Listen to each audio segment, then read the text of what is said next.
ibu-ibu nanti akan mendapatkan informasi kesehatan terkait dengan alat kontrasepsi ya Bu ya, atau biasa disingkat dengan KB ya. Nah itu nanti akan ada penjelasan mengenai manfaat dan juga efek sampingnya. Itu barangkali ya ibu-ibu nanti bisa disimak dan nanti bisa ibu-ibu pilih sesuai dengan kebutuhannya. Ya.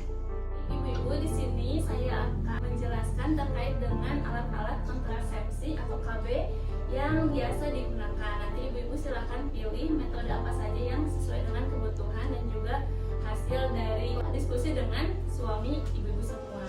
Di sini ada banyak sekali metode kontrasepsi, diantaranya ada pil, ada IUD, untuk jenis hormonal itu ada pil, kemudian ada KB suntik, kemudian ada implan juga, IUD, kemudian ada metode amenorlaktasi atau menyusui ya, untuk menyusui, ada MOW atau metode operasi wanita. Nanti silahkan ibu-ibu pilih sesuai dengan kenyamanan dan juga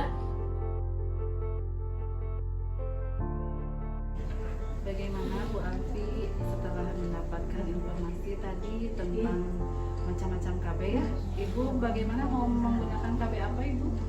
Saya mau coba yang pil dan sama cara memakainya gimana ya Bu?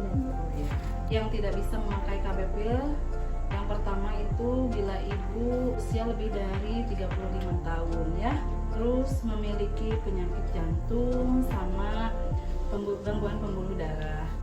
Ketiga ya menyusui. Kalau bayinya kurang dari 6 bulan, ibu tidak boleh memakai KB pil ya, karena akan mempengaruhi terhadap produksi ASI.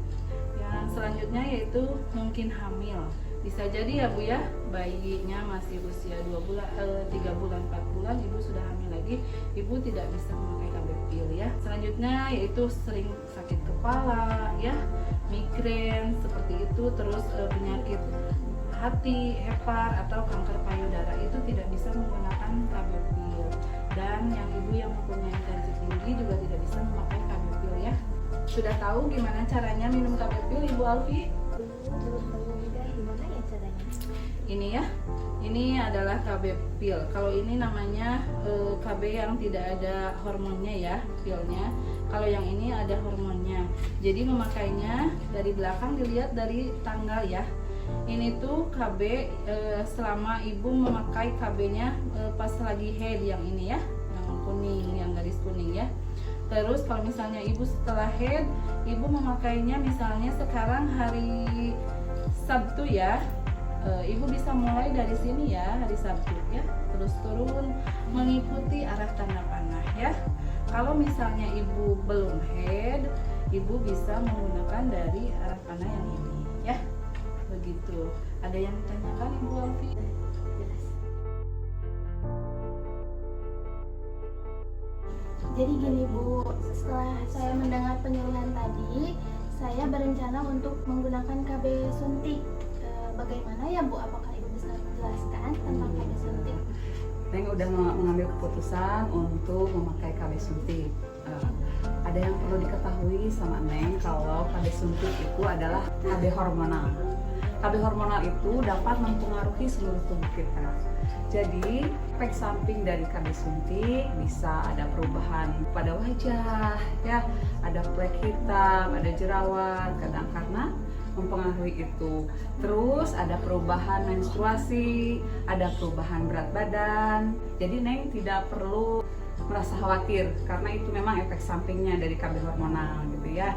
Ada juga yang haidnya tidak teratur, bahkan ada yang tidak haid selama pemakaian KB suntik. Yang perlu diperhatikan, Neng mau memakai KB suntik apa? Mau yang 1 bulan, 3 bulan, atau yang 2 bulan. Kemudian Neng sekarang habis melahirkan atau pertama kali di KB? Pertama kali. Oh, kalau pertama kali mungkin ibu tidak menganjurkan untuk suntik yang 3 bulan ya.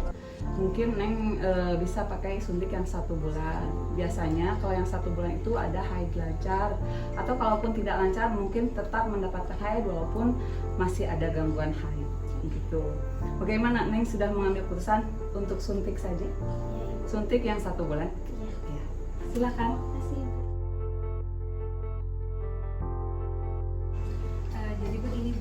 kan habis melahirkan 40 hari yang lalu.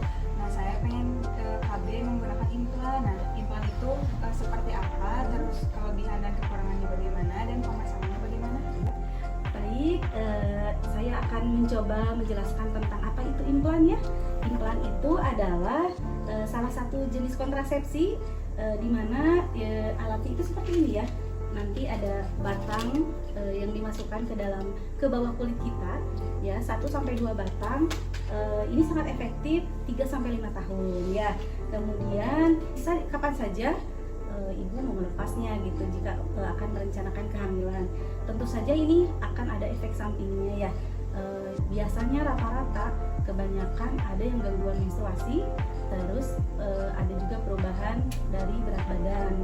Cuma memang tergantung, tidak semua ibu akan mengalami efek samping tersebut. Bagaimana? Ada yang bisa ditanyakan lagi? Sudah, mungkin Ibu cukup. Mungkin saya mau mencoba KB implan saja. Nanti untuk pemasangannya mungkin kalau ibu sudah bersedia dan udah berunding dengan suami, nanti untuk pasangannya itu di lengan ya, lengan sebelah kiri. Nanti akan dilakukan anestesi biar ibu tidak merasa sakit. Untuk pemasangannya sebentar lah, kurang lebih 15-30 menit, dan efektifnya 3-5 tahun. Baik Ibu, terima kasih untuk informasinya. Ya, tadi kan sudah dijelaskan ya dalam penyuluhan. Sekiranya Teteh mau pakai KB apa? Nah, Ibu tadi kan dijelasin ya kalau IUD itu katanya yang paling aman, banyak juga dianjurin sama bidan. Tapi saya belum tahu Ibu, IUD itu yang kayak gimana ya? IUD itu semacam alat yang diterapkan dalam rahim, Neng. Semacam seperti ini, saya punya contohnya ya. Ini tuh alat kecil yang sangat efektif untuk mencegah kehamilan. Ini juga bagus untuk jadi tidak mengubah hormon, tidak menambah hormon teteh. Ini juga kelebihannya bisa dicabut kapan saja. Apabila teteh mau punya anak lagi, bebas dibukanya kapan saja. Nah Ibu, kalau pemasangan IUD itu sakit enggak ya? Enggak sakit teh, cuman agak sedikit mules aja. Waktu pemasangannya paling 1-2 hari. Nanti juga dikasih pereda nyeri. Oke, kalau nanti mau punya anak lagi boleh dilepas atau gak apa-apa dipasang aja gitu? Lepas dulu. Teteh kan merencanakan baiknya dilepasnya pada saat setelah selesai head.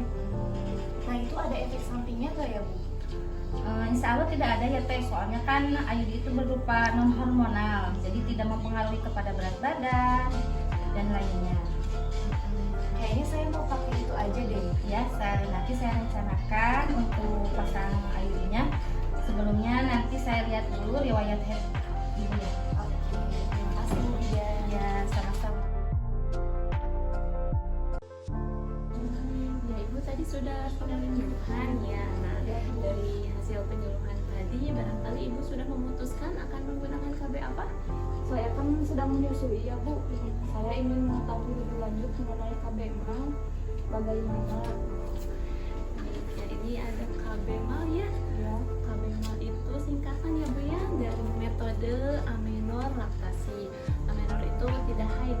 Ya ini biasanya digunakan pada ibu dengan ASI eksklusif ya. Ibu bayinya berapa bulan? 3 bulan. 3 bulan. Susunya ASI full ASI, tidak diberikan makanan maupun Tidak. tambahan ya. Ya. Terbaik ya. Nah ini metode kontrasepsi ini untuk ibu yang menyusui ya, diberikan ASI saja tanpa memberikan makanan tambahan apapun pada bayinya. Kemudian si adanya itu ini akan efektif selama 6 bulan sejak persalinan ya Bu ya. Kemudian ibu sudah tahu kan ASI itu makanan yang sangat baik untuk adik bayi. Kemudian mal ini juga ada efek sampingnya juga ya Bu ya. Tidak bisa melindungi terhadap penyakit-penyakit yang dapat menular melalui hubungan seksual ya, seperti HIV, AIDS dan IMS. Itu ya. Kemudian ini yang harus diingat dari metode amenorlaktasi. Nah saat menggunakan mal ini tadi bayinya 3 bulan ya, bisa ya bayinya kurang dari 6 bulan, kemudian bayi tidak diberi makanan ataupun minuman selain ASI. Kemudian ibunya sudah dapat haid belum setelah bersalin? Belum ya, bisa digunakan. Kemudian kalau ibu kemarin maaf pada saat hamil diperiksa triple eliminasi ya pemeriksaan HIV-nya bagaimana Bu? Negatif. Oh, negatif. Ya kalau misalkan itu insya Allah ya Bu ya. Nah, cara memakai mal ini bisa digunakan segera atau setelah persalinan. Kemudian selalu berikan ASI pagi, siang, malam si adanya ya, tanpa diberikan makanan tambahan apapun. Kemudian kalau misalkan ibu sudah 6 bulan, si adanya diusahakan menggunakan kontrasepsi metode lain ya, bisa dengan suntik KB 3 bulan atau IUD, implan ya, atau boleh ditambah kondom juga selama ibu lagi misalkan memilih metode yang lain ya. Kemudian itu mungkin ya Bu ya terkait dengan metode amalan laktasi, barangkali ada yang mau ditanyakan? Sudah cukup Bu. Sudah cukup jelas? Jelas. Ya, itu mungkin ya Bu ya, saya ingatkan lagi kalau metode amalan laktasi ini berarti ibunya tidak akan haid, karena ini akan menekan hormon haid ibu, sehingga ibu selama kurang lebih 6 bulan tidak akan mendapatkan haid, itu karena ada hormon dari dalam tubuh kita secara alami dari ASI ya. Terima kasih ya Bu. Ya, sama-sama. Bu, setelah tadi ada penyuluhan ya, saya itu kan pengantin baru ya, jadi saya itu gak mau langsung punya anak, tapi saya gak mau pakai KB hormonal. Menurut ibu mendingan pakai apa ya? Oh iya, jadi teteh mau pakai KB, terus gak mau yang hormonal, terus karena pengantin baru jadi mau menunda aja gitu ya tujuannya. Oke. Ada beberapa KB ya Bu ya, ada beberapa jenis. Nah, kalau yang sesuai dengan keinginan ibu, saya menyarankan kondom. Sebelumnya apakah ibu sudah tahu mengenai kontrasepsi kondom? Saya suka mendengar, tapi belum tahu gimana cara pakai, bentuknya seperti apa, seperti itu mungkin bisa dijelaskan Bu. Iya, baik. Jadi kondom itu ibu bisa lihat di sini ya, bentuknya itu selubung tipis berbahan latex yang dapat mencegah kehamilan. Jadi cara kerjanya itu dia menghalangi langsung sperma masuk ke rahim gitu ya, mencegah pembuahan sehingga tidak terjadi kehamilan. Terus kondom juga mencegah dari penularan infeksi menular seksual gitu ya Bu, karena dia kan menghalangi gitu ya cara kerjanya. Nah, untuk cara pakainya apakah ibu sudah tahu? Belum Bu. Oke, saya jelasin ya. Nah, ini alat yang disebutkan kondom itu ya, ini bisa didapatkan di Bubidan ya, bahkan di Alfamart juga ada ya Bu ya. Nah, nanti ibu sebelum beli lihat dulu kadaluarsanya apakah masih aman atau sudah kadaluarsa. Terus kalau sudah dibeli, kalau mau langsung dipakai atau mau disimpan dulu, simpannya di suhu ruangan ya, jauhkan dari jangkauan anak-anak juga ya, disimpan dengan baik. Terus kalau mau dipakai, nah di cara bukanya itu langsung ya di sini langsung pakai tangan gitu, jangan pakai gunting karena takut nanti dalamnya ikut robek ya. Atau juga jangan pakai gigi ya, jadi pakai tangan aja, ini gampang ya kan, ada ininya, ada gerigi yang geriginya. Nah, terus dipakainya itu kalau nanti udah ereksi ya, kalau udah tegang baru dipasangkan gitu. Nah, untuk cara pasangnya di sini kan dibuka dulu ya Bu ya, dipastikan dulu tidak robek. Nah, terus kalau udah ereksi, udah tegang, baru dipasang. Dipasanginnya sama ibu. Nah, nanti di ujungnya disisain sedikit ya Bu ya, untuk menampung sperma. Nah, kalau udah tuh udah dipakai, terus kita buka lagi pelan-pelan, jangan sampai berceceran cairan sperma. Nah, kalau udah dipakai, terus diikat lagi, dibuang ke tong sampah, jangan sampai dibiarkan berserakan di mana-mana sampahnya. Nah, mungkin itu untuk cara pakainya, simple ya Bu ya. Jadi seperti itu ya Bu untuk kondom. Apakah ada yang ingin ditanyakan? Sudah cukup Bu, sangat paham sekali. Sepertinya saya akan memilih kondom sebagai alat kontrasepsi saya. Iya betul. Kalau gitu terima kasih Ibu ya sudah bertanya. Ya, terima kasih Bu. Ya Ibu, setelah mendengar penyuluhan tadi ya dari Ibu Idan, nah saya tuh mau menanyakan Bu, ini tuh kan sekarang saya tuh hamil anak ke-6. Terus lahirannya yang kemarin anak ke-4 sama anak ke-5 itu sesar. Terus sekarang umur saya itu udah mau 40 tahun. Jadi KB yang cocok apa ya Bu ya? Oke, ibu kan sekarang berarti hamil anak ke-6. Ya. Pernah keguguran?